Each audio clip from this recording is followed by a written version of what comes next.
Hello everyone, I am Jordan Reeves, and I first want to say thank you so much for watching my video on the information that I've obtained for licensure in the state of Maryland.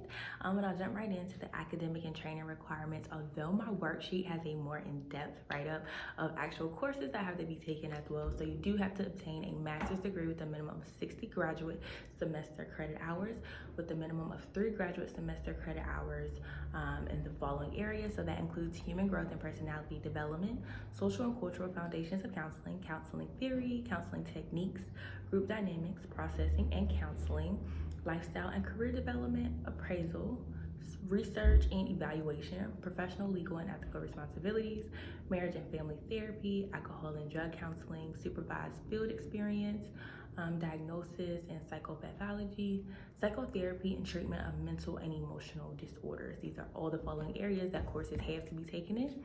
And the requirements for postmaster's supervised clinical experience will be 3 years with a minimum of 3,000 hours of supervised clinical experience and professional counseling under an approved supervisor. The supervisor has to be LCPC approved by the board. Of the 3 years, 2,000 hours shall be postgraduate clinical supervision hours, with 1 year that may be acquired before the awarding of the master's degree. 1,500 hours must be face-to-face client contact, and 100 hours minimum of face-to-face clinical supervision. I also do want to point out that for supervised field experience has to have a minimum of 125 hours of face-to-face client counseling as well. And so the examinations I'll come to last. The licensure title is the LCPC, so the Licensed Clinical Professional Counselor. The license were not tiered, and the scope of practice is primarily private practice, hospitals, rehabilitation centers, and inpatient facilities. So this can include government work, individual and family services, as well as substance abuse counseling.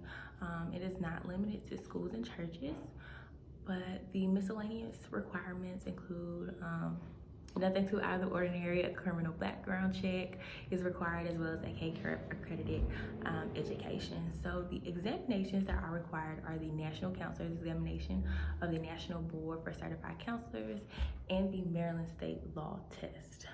So according to Liberty's website, it also says that in the state of Maryland, you have to take the Maryland Professional Counselor's exam and the Therapist Act exam. So that was something that was quite shocking to me. As far as coinciding with the one website to another of which examinations that I have to take for the state of Maryland. But I do appreciate you again for taking a look at my video, and I look forward to looking at you all.